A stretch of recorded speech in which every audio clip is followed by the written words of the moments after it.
தேவன், அழகான வசனம், பிதாவாகிய தேவன் என்னை அங்கீகரித்திருக்கிறார். திரும்ப திரும்ப சொல்கிறேன், உலகம் உங்களை அங்கீகரிக்குதான் அவசியமே இல்லைங்க. இன்னைக்கு உங்களை உயர்த்தும், நாளைக்கு அதே உலகம் உங்களை கீழே போட்டு மிதிக்கும். ஆனால் தேவன் ஒன்ஸ் ஹி அப்ரூவ்ட், தேவன் அங்கீகரித்தால் நிச்சயமாய் உலகமே அங்கீகரிக்கும்.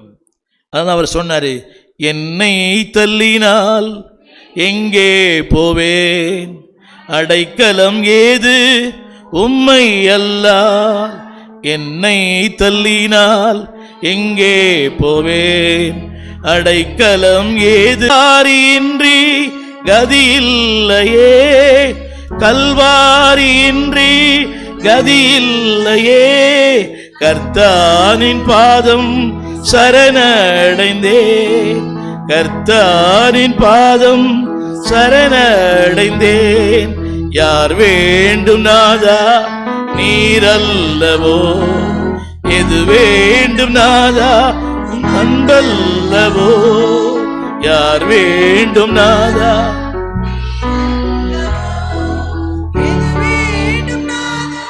உம் அன்பல்லவோ. கவனிங்க, அழிந்து போகிற நீங்க கேட்கலாம், பாஸ்டர் நீ சாப்பாடு சாப்பிட மாட்டீங்களா? இல்லை, வானத்தையும் பூமியும் படைத்தவருக்கே பசி உண்டாயிற்று. வானத்தையும் பூமியும் படைத்தவருக்கு இளைப்படைந்தவராய் சமாரியாவின் கிணற்றண்டில் உட்கார்ந்தார். He knows the need of the man.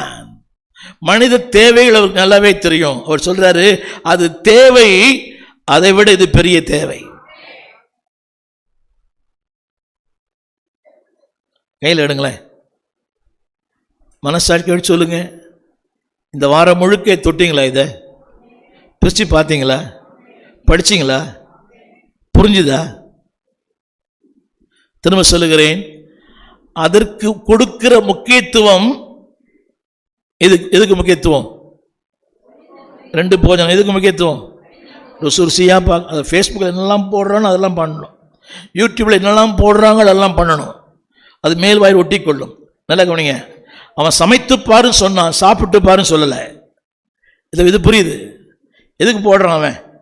சமைத்துப்பார். ஆனால் நம்ம ஆளு அதுக்கு பலியாடு நாங்கள் தான் அதிகம் சில நேரங்கள். என்ன பண்ணுறது? புரியவே மாட்டேங்குது. சொல்லுங்க, அல்ல. நல்லா பண்ணிச்சிங்களா உங்களுக்கு? அப்படி என்ன, ஒன்று தேவன் இல்லை என்று சொன்னால் ஏதோ ஒன்று இருக்கிறது என்று பொருள். இந்த தாவீது அபிஷேகம் பண்ண சாமுவேல் கிட்ட எல்லாரும் வந்தாங்க, ஈசாயின் பிள்ளைலாம். அவன் அல்ல,